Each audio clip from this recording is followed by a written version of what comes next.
बिस्मिल्लाहिर्रहमानिर्रहीम। आज का हमारा टॉपिक है ब्रांचेस ऑफ केमिस्ट्री। सबसे पहले हम डिस्कस करेंगे ब्रांचेस में फिज़िकल केमिस्ट्री को कि फ़िज़िकल केमिस्ट्री हमारे पास क्या चीज़ है।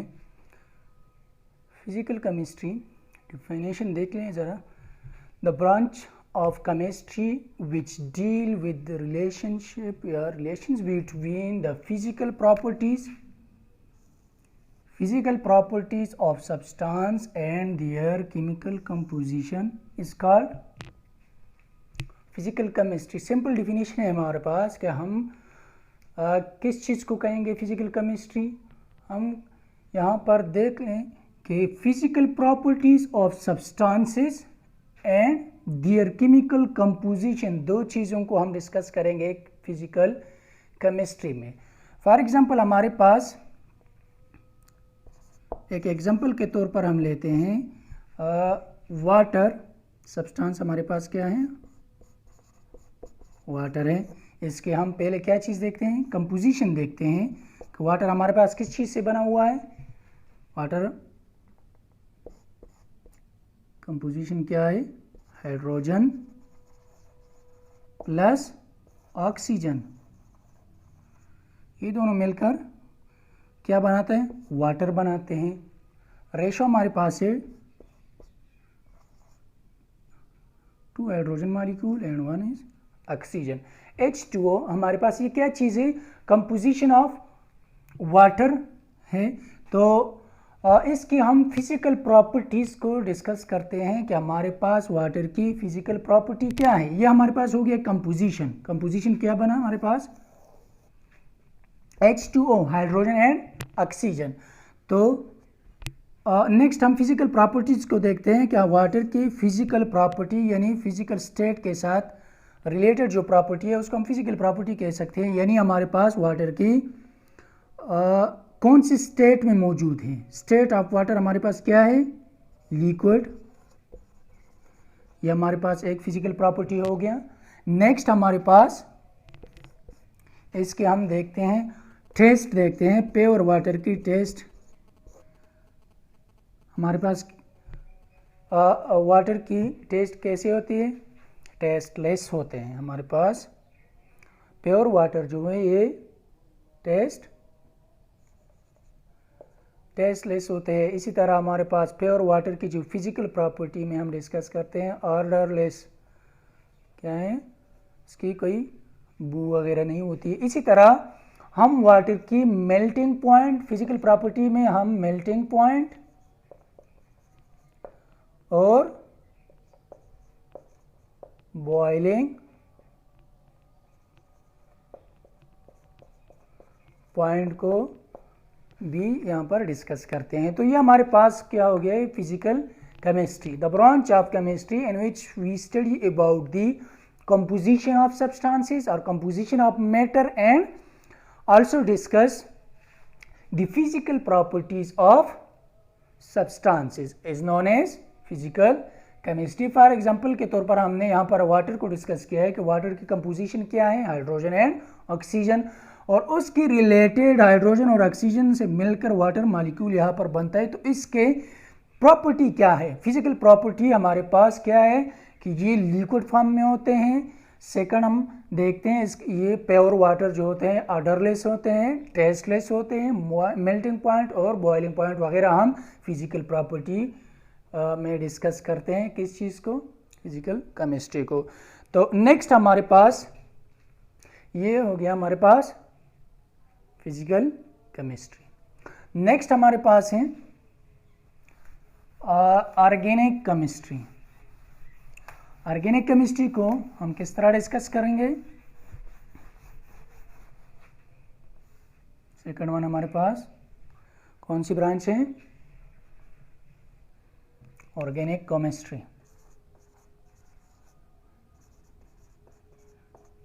ऑर्गेनिक केमिस्ट्री, तो organic chemistry is the branch of chemistry in which we study about the branch of chemistry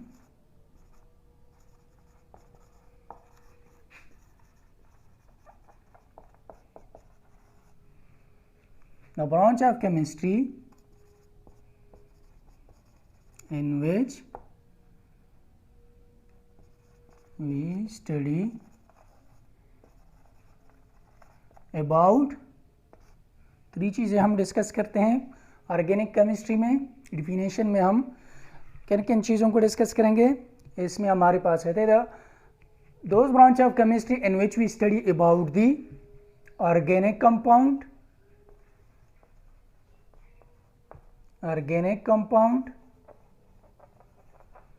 next हम डिस्कस करेंगे ऑर्गेनिक केमिस्ट्री में हाइड्रोकार्बन,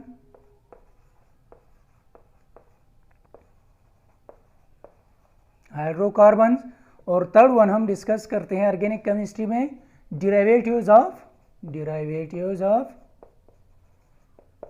हाइड्रोकार्बन और ऑर्गेनिक कंपाउंड, हाइड्रोकार्बन और ऑर्गेनिक कंपाउंड्स। क्या मतलब इसका कि ऑर्गेनिक केमिस्ट्री की वो ब्रांच है जिसमें हम ऑर्गेनिक कंपाउंड को डिस्कस करते हैं, हाइड्रोकार्बन्स को, और derivatives of hydrocarbon and organic compounds. तो ऑर्गेनिक कंपाउंड्स का मतलब यहाँ पर क्या हुआ, those compound which have essential element carbon, कि ऑर्गेनिक कंपाउंड वो कंपाउंड्स हैं, वो सब्सटेंसेस है जिसमें carbon is essential for those compound is known as organic compounds. For example हमारे पास ग्लूकोज है, ग्लूकोज में हमारे पास C6H12O6, तो कार्बन जो है ये हमारे पास क्या है, इसमें एसेंशियल एलिमेंट है, तो इसको हम ऑर्गेनिक कंपाउंड कह सकते हैं। इसी तरह हमारे पास हाइड्रोकार्बन का मतलब क्या है, hydrocarbon are those compound which contain hydrogen plus carbon.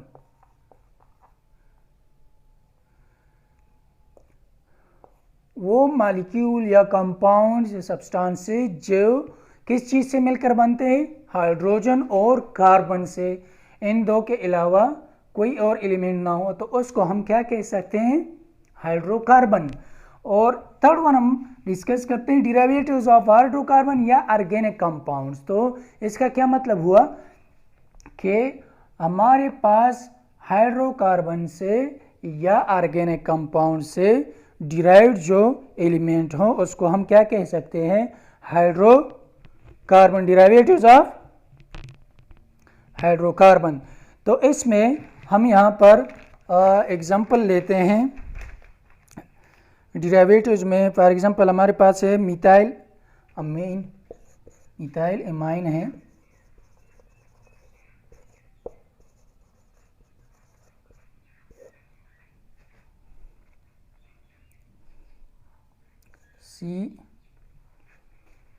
Methyl amine. यहाँ पर फार्मूले में देख लें कि हमारे पास मिथाइल ग्रुप है CH3,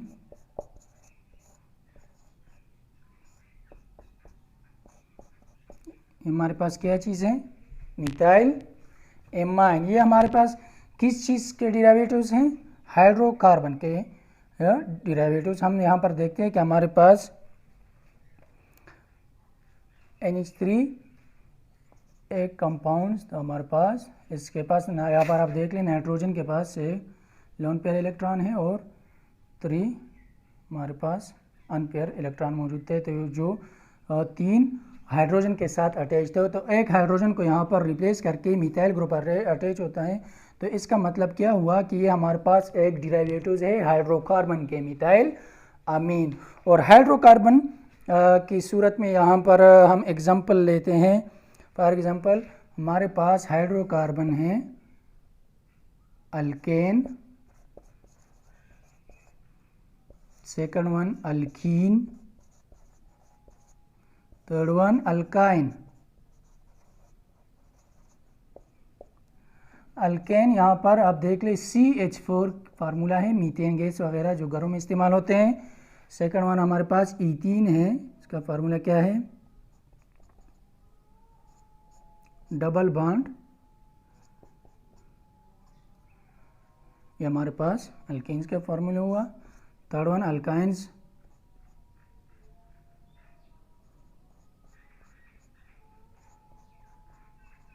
ये हमारे पास क्या है, अल्काइंस।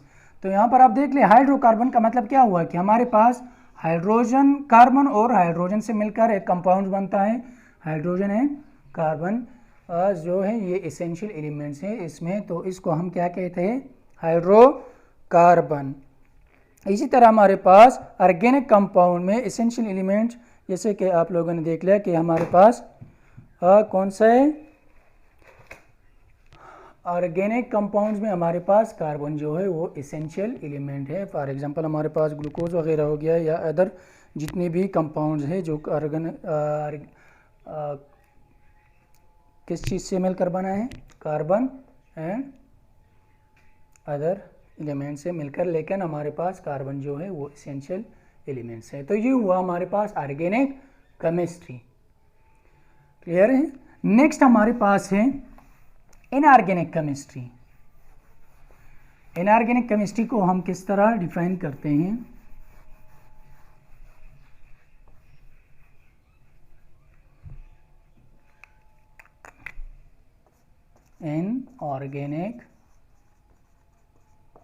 Inorganic chemistry. तो इनऑर्गेनिक को हम किस तरह डिफाइन करते हैं, the branch of chemistry, the branch of chemistry, definition यहां पर लिख लें, the branch of chemistry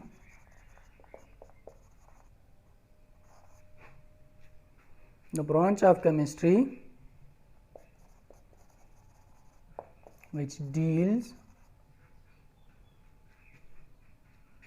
with the study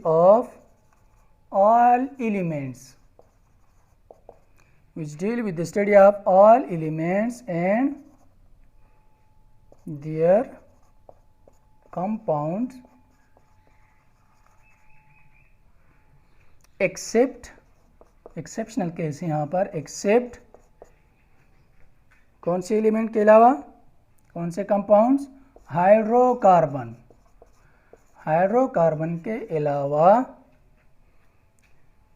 hydrocarbon and their derivatives is called inorganic chemistry.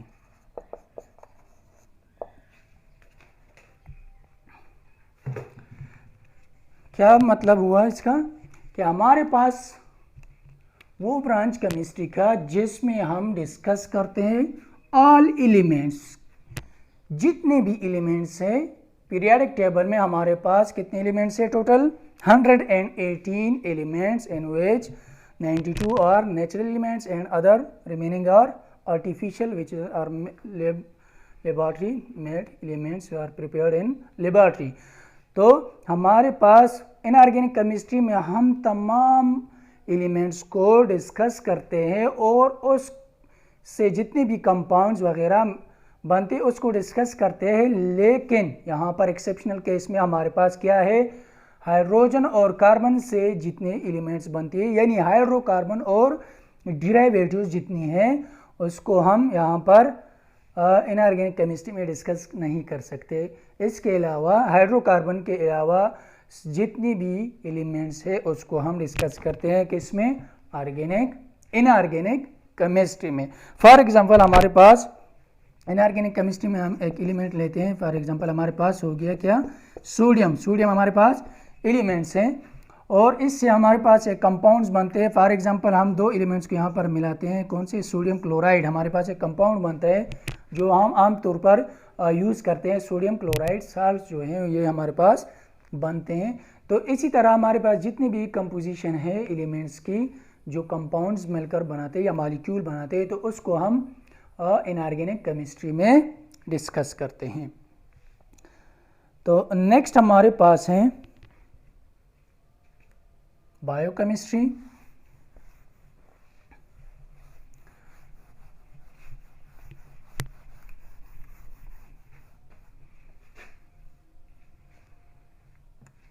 Next हमारे पास third number bio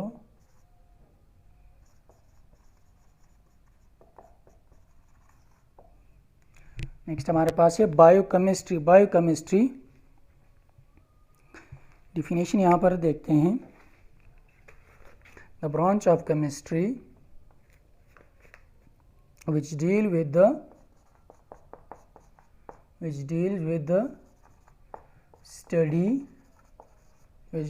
the study of synthesis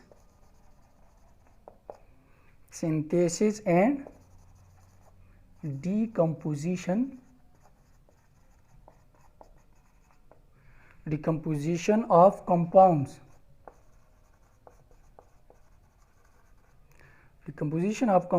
and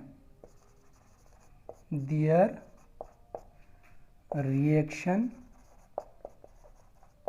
take place.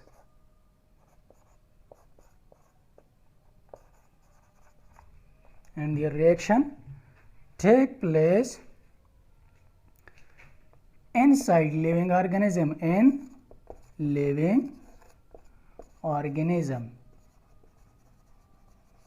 ये अहम बात है। Inside living organism जितनी भी क्या चीज़ें केमिकल रिएक्शन होती हैं, फॉर एग्जांपल लिविंग ऑर्गेनिज्म हमारे पास सच एज एनिमल,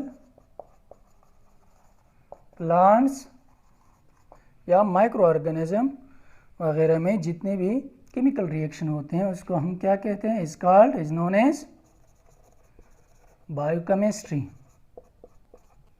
बायोकेमिस्ट्री कौन सी ब्रांच हुआ?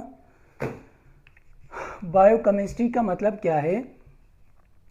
The branch of chemistry in which we study about the synthesis, decomposition of compounds and their reaction take place inside living organism is known as biochemistry. तो यहाँ पर हम देखते हैं कि ये एक बात यहाँ पर सिंथेसिस का होता है, जो मुख्तलिफ चीज़ें बनती हैं। इनसाइड लिविंग ऑर्गेनिज्म कौन सी चीज़ें बनती हैं? जितनी भी खुराक हम खाते हैं, फॉर एग्जांपल हमारे पास कार्बोहाइड्रेट्स हो गया, ग्लूकोज हम लेते हैं जो खुराक में मौजूद होते हैं, ग्लूकोज C6H12O6, ये हमारे पास कंपाउंड्स है जो खुराक में आमतौर खुराक में मौजूद होते हैं। तो ये हमारे वजूद में किस चीज़ को बनाते हैं? जब हम ये खाते हैं तो इससे हमें दो चीज़ें मिलती है, एक ATP adenosine triphosphate plus waste material जितनी भी है वो बॉडी से एक्सक्रीट होकर रिमूव हो जाती है, और ATPs जो बनती है वो एज ए एनर्जी, ये हमारे पास क्या है? एनर्जी है जो वजूद के लिए इंतहाई अहम है। इसके बिना कोई मूवमेंट, कोई ग्रोथ वगैरह वजूद का नहीं हो सकता है। तो ये हमारे पास क्या हुआ कि synthesis of different substances inside living organism, ये हमारे पास केमिकल रिएक्शन के ज़रिए जो है ये हमारे पास ये बनते हैं। जो हमारे पास जितने भी खुराक हम खाते हैं, फॉर एग्जांपल इसमें ATPs वगैरह जो है एनर्जी जो है बनते हैं, और उसके साथ साथ वेस्ट मटेरियल जो है वो भी बनते हैं। तो वेस्ट मटेरियल वजूद बॉडी से रिमूव होकर ATPs जितने भी है वो एज ए एनर्जी के तौर पर बॉडी इस्तेमाल करते हैं। तो सिंथेसिस की बात हुई। डिकम्पोजिशन तोड़ पोड़ जो होती है वो भी होती है, जितनी भी खुराक हम खाते हैं तो उसमें हमारे पास यहाँ पर मेटाबॉलिज्म प्रोसेस या कैटाबॉलिज्म, एनाबॉलिज्म वगैरह होती है वजूद में। मेटाबॉलिज्म, इसमें हमारे पास एनाबॉलिज्म और कैटाबॉलिज्म के तौर पर हमारे पास केमिकल रिएक्शन होते हैं इनसाइड लिविंग बॉडी, जो हमारे पास जो है मुख्तलिफ चीज़ें बनती है। तो ये हमारे पास क्या हुआ? बायोकेमिस्ट्री। नेक्स्ट वन हमारे पास है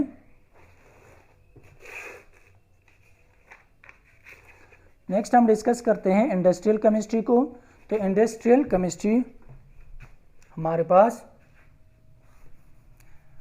कौन सी ब्रांच है केमिस्ट्री में, क्या डिस्कस करेंगे इंडस्ट्रियल केमिस्ट्री को, कि हमारे पास इंडस्ट्रीज में जितनी भी केमिकल सब्सटेंसेस बनते हैं इंडस्ट्रियल केमिस्ट्री में,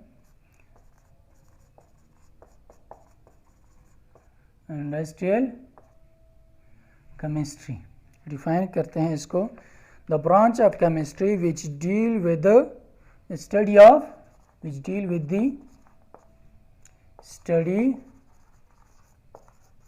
which deal with the study of techniques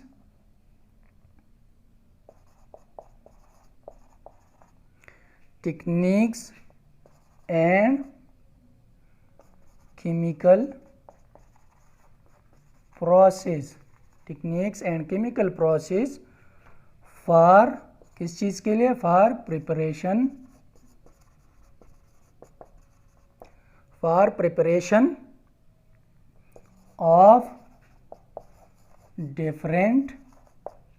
for preparation of different industrial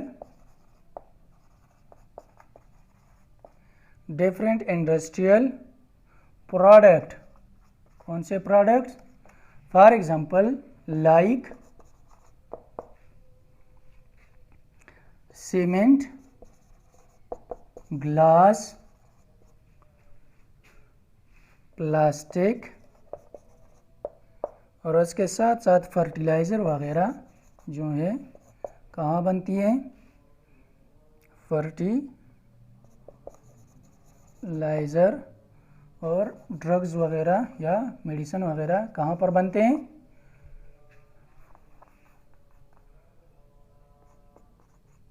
industry में। तो ये हमारे पास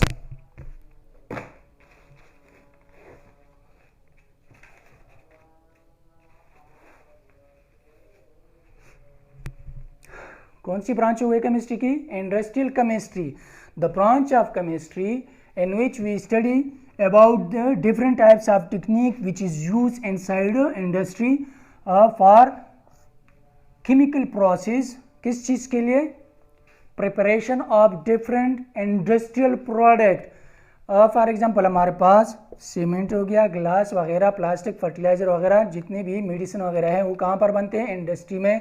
तो जितने भी केमिकल सब्सटेंसेस को हम यूज़ करते हैं, मुख्तलिफ़ चीज़ें बनाते हैं, प्लास्टिक बनाते हैं, ड्रग्स, मेडिसिन, फार्मास्यूटिकल इंडस्ट्रीज़ वगैरह में जितने भी दवाइयाँ बनती हैं, तो मुख्तलिफ़ केमिकल जो है प्रॉपर मिक्सिंग वगैरह करके उसको मुख्तलिफ मशीनरी यूज़ करके डिफरेंट टेक्निक्स इस्तेमाल करके जितने भी चीज़ें कमर्शियली बनाते हैं तो उसको हम क्या कहते हैं, इंडस्ट्रियल केमिस्ट्री। तो ये हमारे पास जितनी भी इंडस्ट्री में हमारे पास जितनी भी सब्सटेंस बनती है वो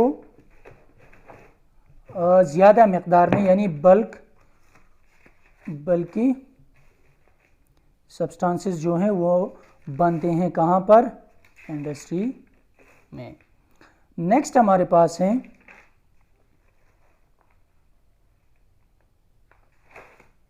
न्यूक्लियर केमिस्ट्री, यानी इंडस्ट्रियल केमिस्ट्री का मतलब क्या हुआ कि हम डिफरेंट टेक्निक्स यूज़ करके मुख्तलिफ केमिकल्स को इस्तेमाल करके जितने भी प्रोडक्ट बनाते हैं हाईली सब्सटेंस, फॉर एग्जांपल हमारे पास सीमेंट, ग्लास, प्लास्टिक यानी सोप, डिटर्जेंट वगैरह जितनी भी चीज़ें हैं, फूड मटेरियल भी आजकल इंडस्ट्री में बनते हैं।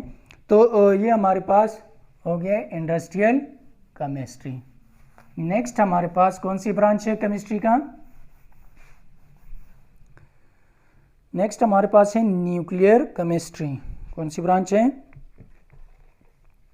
Nuclear chemistry.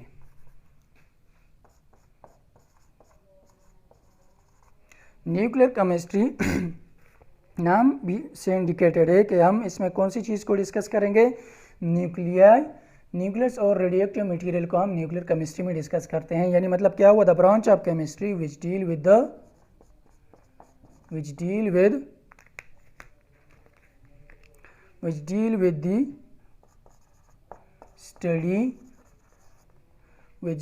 the study of changes occurring in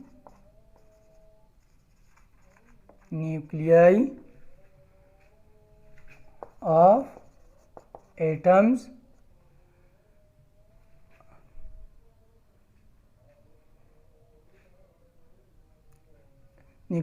changes occurring in nuclei of atom and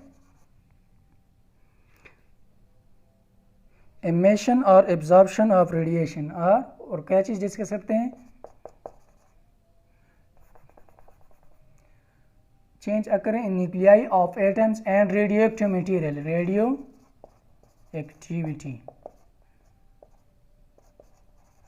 radioactivity को हम डिस्कस करते हैं कौन से ब्रांच में? Is known as nuclear chemistry में। मतलब क्या हुआ इसका कि हमारे पास न्यूक्लियर केमिस्ट्री में हम दो चीज़ों को डिस्कस करते हैं, न्यूक्लियस ऑफ एटम और रेडियोएक्टिव मटेरियल जो हैं, जो हमारे पास हाईली अनस्टेबल एटम्स जो हैं उसको हम डिस्कस करते हैं। फॉर एग्जांपल हमारे पास हो गया यूरेनियम। यूरेनियम का हम यहाँ पर एग्जांपल लेते हैं। ये हाईली अनस्टेबल एलिमेंट है जो क्या करते हैं, एमिशन ऑफ रेडिएशन इससे होती है हर वक्त। तो एप्लीकेशन क्या है रेडियोएक्टिव एलिमेंट्स को डिस्कस करने के लिए, पढ़ने की क्या ज़रूरत है? तो ये हम यूज़ करते हैं। एडवांटेजेस इसकी ये है कि ये हम डिफरेंट थेरापीज़ के लिए यूज़ करते हैं रेडियोएक्टिव मटेरियल। फॉर एग्जांपल हमारे पास कैंसर हो गया। Cancer abnormal division of cells जो होती है बॉडी में, वो कैंसर बनाते हैं। तो कैंसर को ख़त्म करने के लिए हम क्या चीज़ यूज़ करते हैं? मुख्तलिफ रेडिएशन यानी अल्फ़ा या बीटा रेडिएशन वगैरह जो हैं यूज़ होते हैं। किस चीज़ को? मुख्तलिफ यानी ट्यूमर्स को ख़त्म करने के लिए, कैंसर सेल्स को ख़त्म करने के लिए हम एज ए थेरापी जो है रेडियोएक्टिव मटेरियल जितने भी है उसको हम यूज़ करते हैं। इसी तरह हम डिफेंस सिस्टम में जो हमारे पास एटॉमिक बम वगैरह है, न्यूक्लियर बम्स जो हैं वो इसी मटेरियल से बनते हैं। रेडियो एक्टिविटी जिसमें होती है यानी अनस्टेबल एलिमेंट्स जो है उसको हम यूज़ करके एटॉमिक बम वगैरह बनाते हैं। तो नेक्स्ट हमारे पास ब्रांच हैं एनवायरमेंटल केमिस्ट्री। न्यूक्लियर केमिस्ट्री क्या मतलब हुआ? Those branch in which we study about the nucleus of atom and radioactivity of the atoms। For example uranium हमारे पास एक ऐसा एलिमेंट है जो हाईली अनस्टेबल है, एमिशन ऑफ लाइट इससे होती है, रेडिएशन क्रिएट करते हैं। तो इसी अनस्टेबल एलिमेंट्स वगैरह जो हैं उसको हम डिस्कस करते हैं न्यूक्लियर केमिस्ट्री में। नेक्स्ट हमारे पास है एक और ब्रांच है एनालिटिकल केमिस्ट्री। एनालिटिकल केमिस्ट्री में हम क्या डिस्कस करते हैं? The branch of chemistry in which we study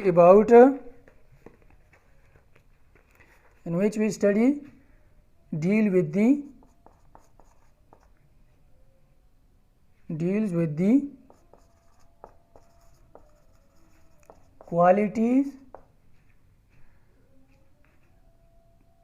qualities and quantities of matter, or qualitative or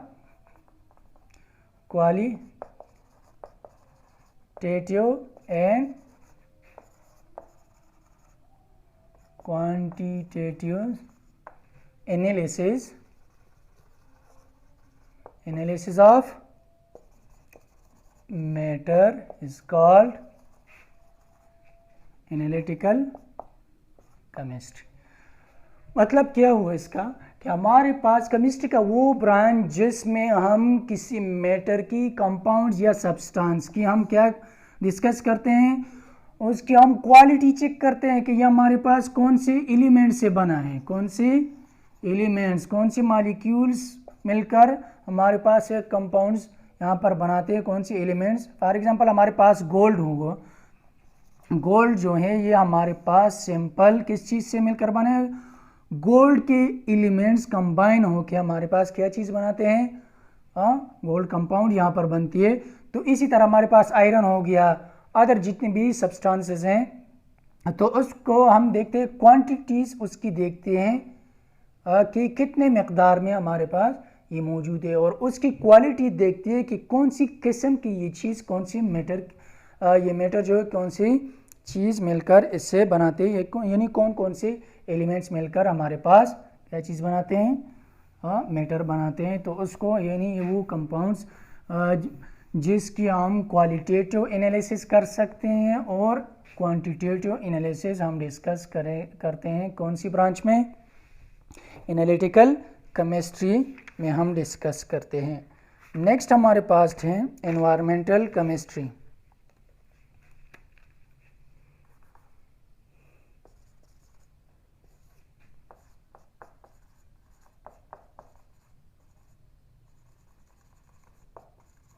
environmental chemistry हमारे पास किस तरह हम डिफाइन करेंगे, the branch of chemistry which deal with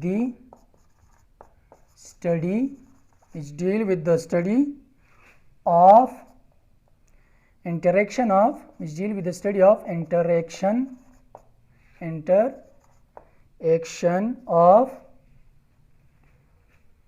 chemical materials and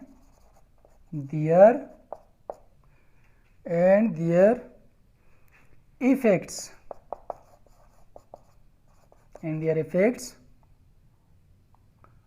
on the environment.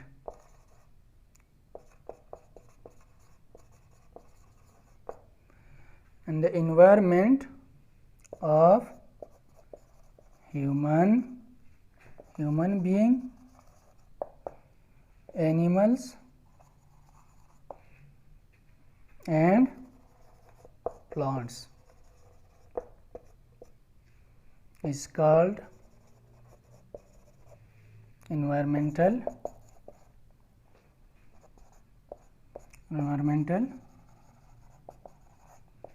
Chemistry. Definition में देखिए, the branch of chemistry which deal with the study of interaction of chemical material, एक बात हो गई। दूसरी बात इसमें क्या है, एंड दियर इफेक्ट्स को हम देखते हैं कौन से effect on the environment of human being, animals and plants वगैरह को किस तरह इफेक्ट करते हैं। तो हमारे पास केमिस्ट्री का वो ब्रांच जिसमें हम दो कंपोनेंट्स यहाँ पर डिस्कस करते हैं, दो चीज़ें डिस्कस करते हैं। एक कंपोनेंट हो गया, हमारे पास कंपोनेंट कौन कौन से हैं, हमारे पास बायोटिक है और एबायोटिक। कंपोनेंट कौन कौन से हैं, कंपोनेंट को हम डिस्कस करते हैं एनवायरमेंटल केमिस्ट्री में, और दूसरे इफेक्ट्स वगैरह जो हैं उसको हम डिस्कस करते हैं, इफेक्ट्स ऑफ ह्यूमन एक्टिविटीज़ को हम डिस्कस करते हैं। तो कंपोनेंट्स में हमारे पास क्या चीज़ आती हैं, कंपोनेंट्स हमारे पास दो किस्म के हैं, एक है बायोटिक, सेकंड वन हमारे पास है एबायोटिक, यानी लिविंग थिंग्स में हमारे पास ह्यूमन बीइंग यानी एनिमल्स वगैरह हो गया, ह्यूमन बीइंग हो गया और प्लांट्स वगैरह है जो हमारे पास बायोटिक में आते हैं। और एबायोटिक में हमारे पास टेम्परेचर, प्रेशर, वाटर वगैरह जो हैं ये हमारे पास किस चीज़ में आते हैं, नॉन लिविंग थिंग्स में। तो हमारे पास इफेक्ट्स ऑफ ह्यूमन एक्टिविटीज़ की वजह से हमारे पास कौन से असरात एनवायरनमेंट्स पे पड़ते हैं। तो हमारे पास फॉर एग्जांपल ह्यूमन एक्टिविटीज़, हमारे पास इंडस्ट्रियल एरिया है, वहाँ पर मुख्तलिफ चीज़ें बनती है, तो हमारे पास वहाँ पर वेस्ट मटेरियल भी प्रोड्यूस होती हैं। फॉर एग्जांपल हमारे पास वो मुख्तलिफ पोल्यूशन क्रिएट करते हैं, यानी हमारे पास क्या चीज़ क्रिएट करते हैं, पोल्यूशन। कौन सी पोल्यूशन, एयर पोल्यूशन भी ह्यूमन एक्टिविटी की वजह से प्रोड्यूस होती है, एयर पोल्यूशन। उसके साथ साथ वाटर पोल्यूशन, लैंड पोल्यूशन वगैरह, सॉइल पोल्यूशन भी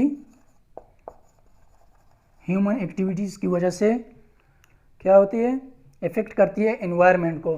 फॉर एग्जांपल हमारे पास एयर पोल्यूशन में हम इंडस्ट्री में मुख्तलिफ़ चीज़ें, मुख्तलिफ़ गैसेस जो होती है मुख्तलिफ़ चीज़ें बनाती है, और यहाँ पर जो गैसेस जो यानी जितनी भी धुआं वगैरह है वो एनवायरनमेंट में फ्रीली छोड़ देते हैं। तो उससे क्या चीज़ बनती है कि वो जितने भी एयर पोल्यूशन है वो गैसेस जो है वो जाकर क्या करते हैं, ओजोन लेयर जो है उसको डिप्लीशन यानी क्लोरोफ्लोरोकार्बन जो हैं वो क्या करते हैं, जितने भी ये गैसेस इंडस्ट्रीज से रिलीज़ होती है हवा में और वहाँ पर वो सेफ सीज बनाते हैं, वो क्या करते हैं ओजोन लेयर को, O3 को डिप्लीट करते हैं, जो हमारे पास सन से जितनी भी अल्ट्रावायलेट रेज जो होते हैं वो वहाँ से यूवी लाइट जो हैं वो सीधा जाके, अगर ओजोन लेयर डिप्लीशन उसमें कुछ होल्स प्रोड्यूस हो गए हैं लेयर में O3 में, तो डायरेक्ट आकर मुख्तलिफ बीमारियां जो हैं वो काज करते हैं, एनिमल्स में भी और प्लांट्स में भी। क्या चीज़ काज करते हैं, यूवी लाइट डायरेक्ट आकर अगर ह्यूमन बॉडी पर लगते हैं तो वो कैंसर प्रोड्यूस करते हैं। इसी तरह प्लांट्स में भी और एनिमल्स में भी ये बीमारियां पैदा कर सकती हैं। तो ये हमारे पास इफेक्ट्स ऑफ ह्यूमन एक्टिविटी का एक एयर पोल्यूशन की वजह से हमारे पास क्या होते हैं, ओजोन लेयर को डिप्लीशन का शिकार करते हैं। नेक्स्ट हमारे पास है वाटर पोल्यूशन। वाटर पोल्यूशन यानी हमारे पास इंडस्ट्रीज में जितनी भी चीज़ें लिक्विड हम यूज़ करते हैं वो